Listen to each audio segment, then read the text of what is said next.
je vais vous fabriquer quelques outils en silex. Alors vous voyez, j'ai préparé des éclats. Alors ces éclats de silex, ils ont été enlevés, ils ont été prélevés sur un gros bloc de silex où j'ai tapé avec mon percuteur. Et maintenant, on va par exemple s'imaginer que je suis un homme préhistorique qui arrive de la chasse. J'arrive de la chasse, j'ai chassé un bel animal. Et est-ce que je vais faire du gâchis quand j'ai chassé un bel animal?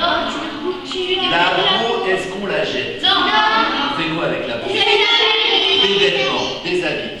Le vrai problème de la peau, les enfants, c'est que quand on vient juste de chasser notre animal, côté fil ici, il y a plein de poils. Ça c'est super, ça tient vraiment chaud l'hiver. Mais côté face ici, il y a une énorme couche de graisse. Alors si vous voulez vous fabriquer des habits avec des bouts de gras secs dans le dos, vous allez voir que c'est pas agréable. Alors les hommes préhistoriques, qu'est-ce qu'ils vont faire? Ils vont prendre leur peau de bête et ils vont la tendre dans un cadre en bois, bien tendu, comme je le fais ici. Une fois que ma peau de bête est bien tendue, je prends un éclat de silex comme celui-ci et je vais enlever tous les bords coupants qu'il y a sur mon silex. Alors généralement les gens me disent, mais t'es pas un petit peu débile, d'utiliser du silex qui coupe beaucoup pour enlever tout ce qui coupe dessus. Ben j'y peux rien, je fais ce que les hommes préhistoriques faisaient. Alors je prends mon percuteur en pierre et je vais enlever tous les bords coupants.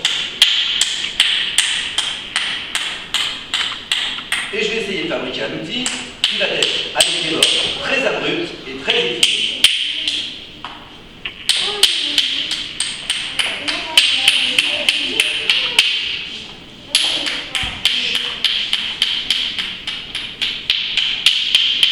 Alors là,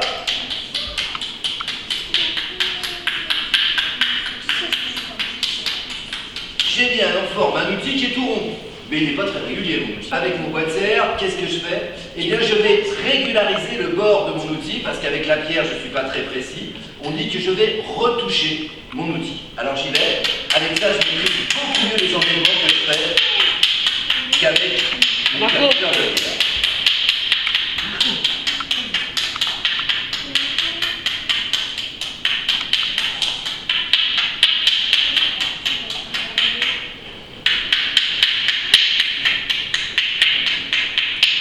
Alors là, vous voyez, j'ai fabriqué un outil tout rond qui a les bords très droits, très abrupts. Et bien cet outil, c'est le ratoire ou le grattoir. Alors regardez, imaginez-vous que par exemple ma peau de bête elle est tendue. Alors ce qui n'est pas le cas ici, on va s'imaginer. On va la tendre sur un morceau de bois par exemple. Eh bien, s'il y avait du gras sur ma peau de bête, vous allez voir ce qui se passe. Avec mon grattoir, vous voyez les copeaux qui volent? En quelques secondes, je retirerai les gras sur ma peau de bête. Si j'avais besoin par exemple de fabriquer un bel arc ou une belle hampe de flèche, j'aurais besoin de retirer l'écorce qu'il y a sur ce bout de bois. Hop là, ça roule, hein, vous inventez la roue avant tout le monde. Et donc voilà, je prends mon racloir et je vais racler mon bout de bois. C'est un véritable rabot préhistorique, hein. Ça marche très bien. C'est parce que tu as fait des dents aussi. Non, j'ai pas fait des dents là. Alors vous avez vu, ça marche très bien. D'ailleurs aujourd'hui, quand on retrouve ces grattoirs ou ces racloirs sur les campements préhistoriques, on regarde au microscope ce qui s'est passé ici, sur la partie active de l'outil. Et on s'aperçoit qu'on a des traces d'usure. Et on n'a pas les mêmes traces d'usure si on a découpé du beefsteak, si on a raclé un bout de bois ou si on a scié un os. Donc en fonction de ces traces d'usure, on est capable de dire à quoi ont servi les outils préhistoriques. Et bien quand on regarde les traces d'usure qu'il y a sur les grattoirs ou sur les racloirs, on a systématiquement les traces d'usure qui sont caractéristiques ou du frottement contre le bois ou du frottement contre le cuir. On sait donc que ces grattoirs, ils servaient ou à gratter des bouts de bois ou à gratter des bouts de cuir.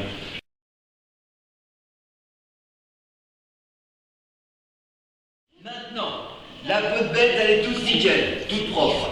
On va vouloir fabriquer des habits avec sa peau de bête. Mais le véritable problème, c'est que quand on veut fabriquer des habits, il faut assembler plusieurs peaux de bête entre elles. Alors quand on assemble plusieurs peaux de bête entre elles, il faut faire des trous dans le cuir. Alors ça, les mamans le savent. Celles qui ont déjà perforé des lanières de ceinturon ou des sacs à main savent que le cuir, c'est très difficile à perforer. Alors, qu'est-ce que je vais faire? Ben, à l'inverse de tout à l'heure où j'ai fabriqué un outil qui était très arrondi, avec des bords très abrupts, je vais fabriquer un outil qui va être très pointu et très effilé, qu'on va appeler le perçoir. perçoir. C'est parti.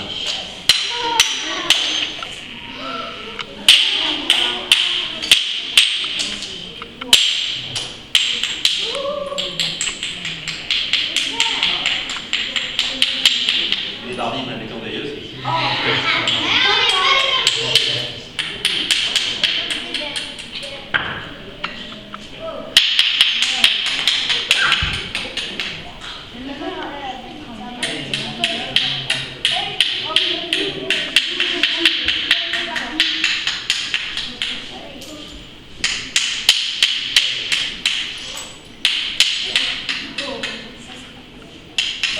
super, hein, les enfants. Si tu vois que tu fais public, c'est bon. Ouais, ça m'est déjà arrivé plusieurs fois. Ah. Ça fait des trous dans les pieds.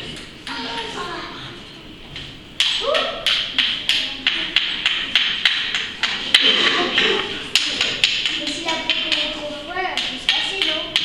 Eh ouais, c'est des outils qui sont fragiles. Alors vous voyez, j'ai fabriqué une espèce d'énorme dent de requin. Hein, voilà. Alors ça, c'est le perçoir. Alors ce perçoir, vous voyez, il tient bien dans la main. C'est un véritable tournevis Ikea. Et bien avec ça, on peut faire absolument tout ce qu'on veut. Si je veux perforer du cuir, je vous ai dit que le cuir c'était difficile à perforer, mais là regardez. Ah, il va. On fait du trou dans le cuir en quelques secondes. On peut perforer des coquillages pour fabriquer des colliers, des bandeaux. On pourrait même se faire des piercings. C'était peut-être la mode à la préhistoire, on ne sait rien. Toujours est-il que voilà, le perçoir, un outil très courant à la préhistoire.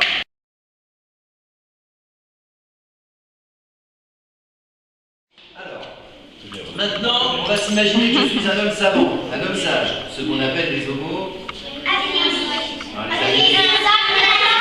Sapiens, les hommes savants, les hommes sages. Alors, les homo sapiens, on l'a vu tout à l'heure, ils ont inventé deux choses que les autres hommes n'ont pas inventées auparavant.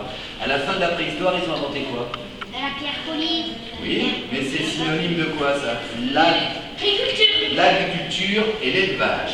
Et donc, comme ils ont inventé l'agriculture, ces gens-là, ils vont planter des champs de blé. Et ces champs de blé, il va falloir les récolter, les moissonner.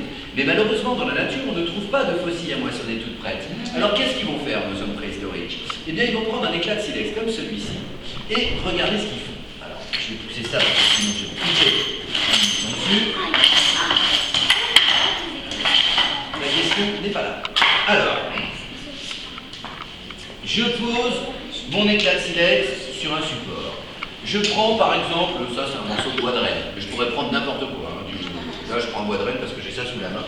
Et avec mon bois de renne, je vais exercer des pressions sur le bord de mon silex. Alors, là vous n'allez pas voir le résultat de suite, vous verrez le résultat. Alors ça fait un drôle de bruit. Hein. Il y a une dame qui m'a dit que ça lui rappelait son dentiste. Non. J'irai pas chez son dentiste. Si tu fais des dents, Je fais des petites dents. Alors ces petites dents, je vais vous montrer comment elles servent après. Alors cet outil qui comporte des dents, on l'appelle un denticubé. Alors évidemment, si je veux aller cueillir mon champ de blé avec ça, je vais galérer un sacré bout de temps. Hein. Alors qu'est-ce que je vais faire? Ben, je vais prendre un morceau de bois, qu'il soit végétal ou animal, je m'en fiche. Ça c'est un bois de renne, mais je peux faire pareil avec un bois d'arbre. Du moment qu'il y a un départ de branche, ça fait l'affaire. Je vais creuser une petite rainure, une petite tranchée à l'intérieur.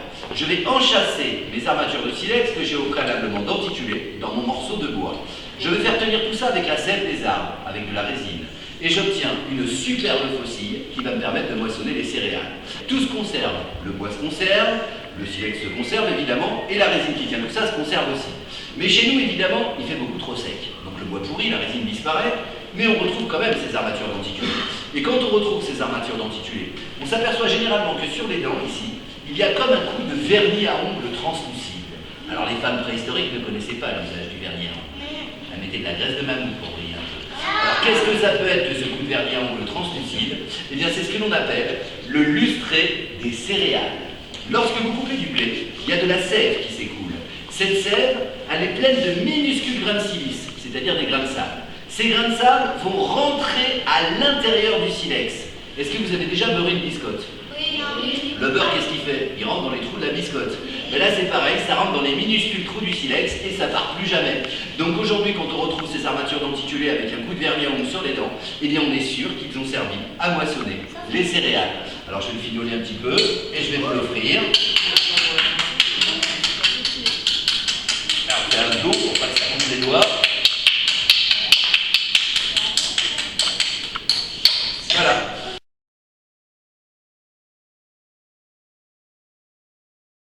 Maintenant, je vous ai montré un petit peu tous les outils qu'on peut fabriquer. On peut en fabriquer des milliers, évidemment. Hein. Alors, on peut fabriquer des bifaces aussi. Alors, un biface comme ça, c'est très long à fabriquer. Il faut entre 20 et 45 minutes pour le faire. Donc, j'aurai pas le temps de le faire. Mais je vais vous montrer comment on fait une ébauche de biface. Alors une ébauche de biface, déjà on gamberge, on réfléchit pour savoir comment on va sortir son biface de là-dedans, et on va surtout regarder si le silex il est d'assez bonne qualité pour fabriquer un biface. C'est un silex. Parce qu'on n'est pas dans le silex là, on ne sait pas s'il est bon ou s'il n'est pas bon. C'est du silex. Si je te dis que si je regarde si le silex est de bonne qualité, c'est que c'est du silex. Sans ça je t'aurais dit, je regarde si le plastique est de bonne qualité. Alors, Oui, c'est un peu rouillé, tu vois, il y a des couches à l'intérieur, ça c'est pas bon signe. Alors, on va essayer quand même. Pas le silex. Vous voyez, c'est comme les fruits, des fois avec l'extérieur ils sont beaux, et à l'intérieur ils sont pourris.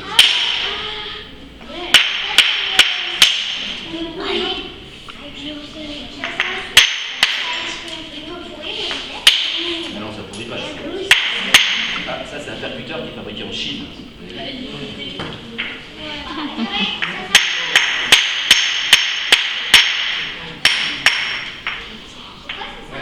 Ça sent pas le feu.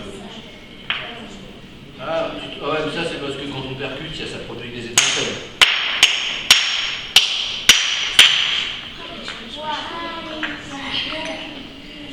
C'est dur, parce que vous voyez, il y a plein de veines à l'intérieur, c'est dur de faire un biface. Alors vous voyez, quand je tape sur le silex, je connais à l'avance la forme des éclats que je veux obtenir.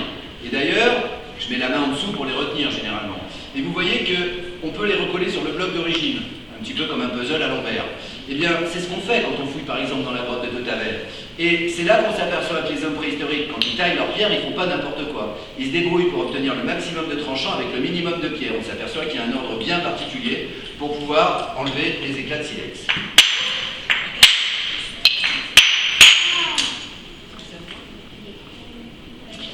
Ça va être dur de fabriquer un biface avec ça parce qu'il n'est pas homogène le silex. Mais bon.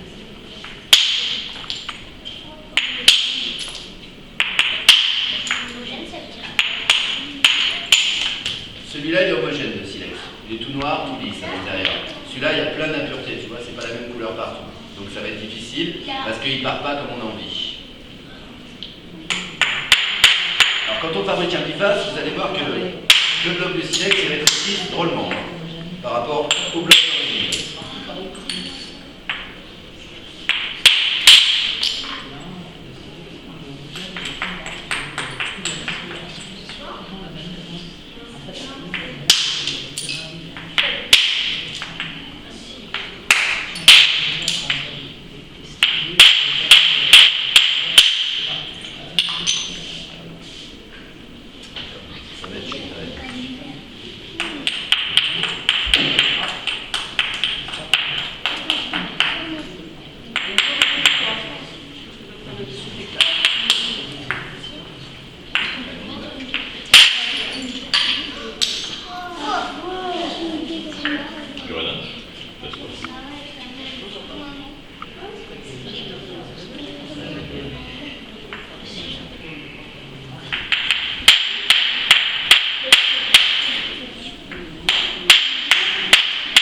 Ah, le percuteur de mauvaise qualité, c'est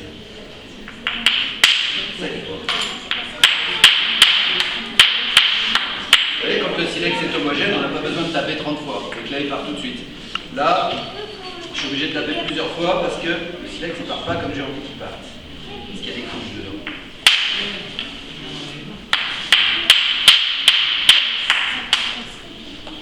Là, c'est trop impur pour que je fasse quelque chose de jeu.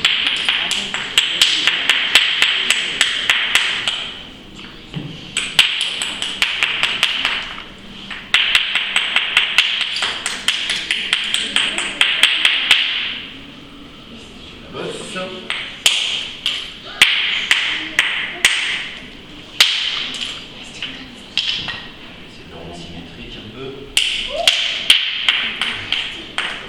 C'est long hein, les enfants. Ouais, mais c'est très bien. Il est beau déjà là. Il est magnifique. C'est beau. Trop. Je ne trouve pas beau. Il y a des épaisseurs ici qui est vraiment pas belle que je pourrais partir.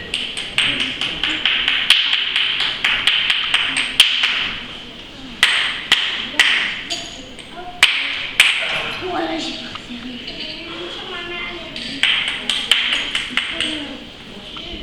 Bon. Alors on change de percuteur, on va fidoler un peu, c'est dans des éclats plus pleins.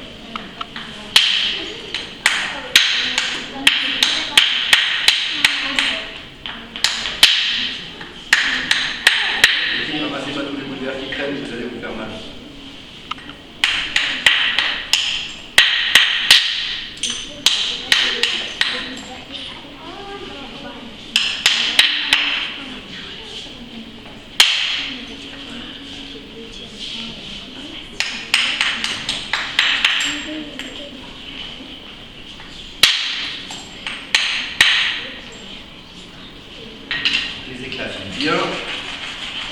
Il faut abraser les bords. C'est pas de la fumée, c'est de la poussière.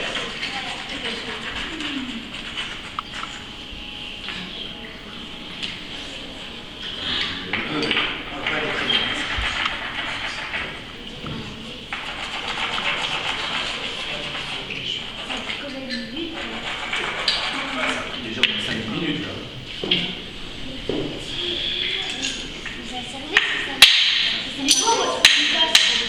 Alors le biface, c'est rapide. On a regardé les traces qu'il y avait sur le biface. Peut-être pas à casser les os, mais ça servait à tous les travaux de sciage, de raclage et de découpage. Peut-être que ça servait à percer aussi.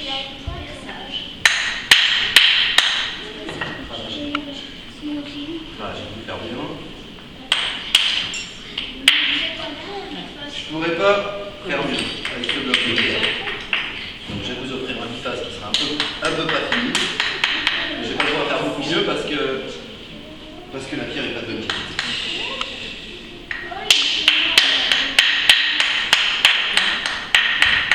Je ne vais pas casser la pointe, là ça va être difficile. Donc voilà, vous avez des bouches de biface. Hein. Je ne vais pas aller plus loin parce que là je sens que je vais faire des malheurs, je vais le casser.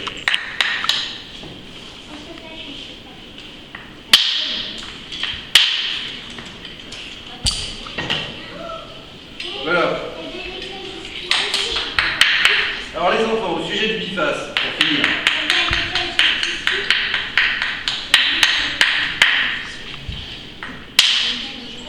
La biface, ça sert à rien de fabriquer ça. Vous avez vu, j'ai mis très longtemps pour faire ça.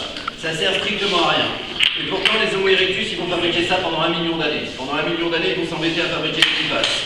Alors qu'un simple éclat, comme celui-ci, il est aussi efficace que mon biface. Avec un éclat comme ça, je vous l'ai dit tout à l'heure, on peut découper son beefsteak, on peut se raser la barbe, on peut se couper les cheveux. Avec un biface aussi.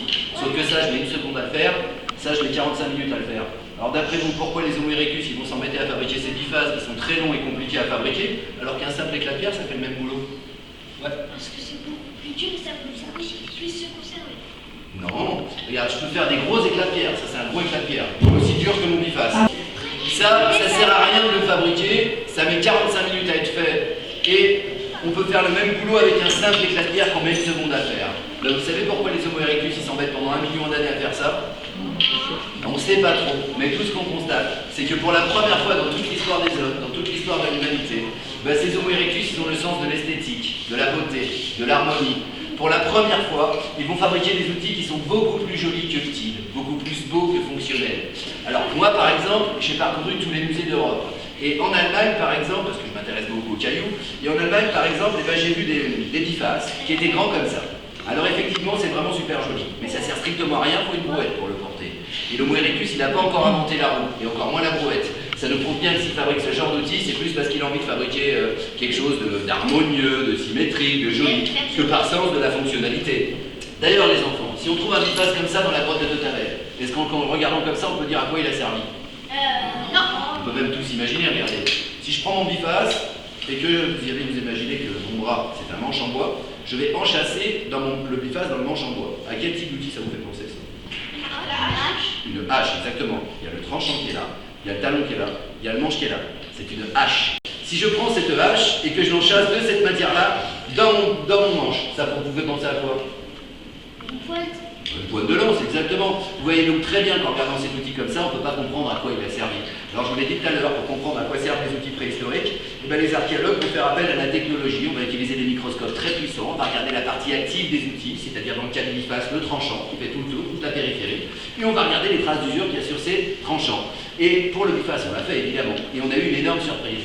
On s'est aperçu que ces bifaces, ils servaient absolument à tout. Alors à tout, mais rarement à des actions violentes. On utilise rarement un biface comme ça en percussion lancée pour fracasser la tête de son voisin. On utilise rarement un biface pour briser un os et manger la moelle qu'il y a dedans. En revanche, on va utiliser des bifaces pour tous les travaux de sciage, de raclage et de découpage. Et c'est ce qui a fait dire aux archéologues que ces bifaces, c'était les couteaux suisses des hommes préhistoriques. Alors, vous savez ce que c'est un couteau suisse? Oui, c'est un couteau multifonction. Alors couteau suisse, moi je veux bien les enfants, mais là-dessus il manque le tire-bouchon. Et bien même sans tire-bouchon, ce couteau suisse va avoir un énorme succès, puisque puisque les hommes vont l'utiliser pendant 1 million d'années, et pendant 1 million d'années, ils ne vont quasiment pas changer d'outillage. Il va falloir attendre l'apparition d'une nouvelle espèce humaine, la nôtre, pour que les hommes changent radicalement leur technique de taille de la pierre. Il va falloir attendre les Homo sapiens, pour que les Homo sapiens taillent des éclats de pierre qui sont beaucoup plus longs que larges, qu'on appelle des lames.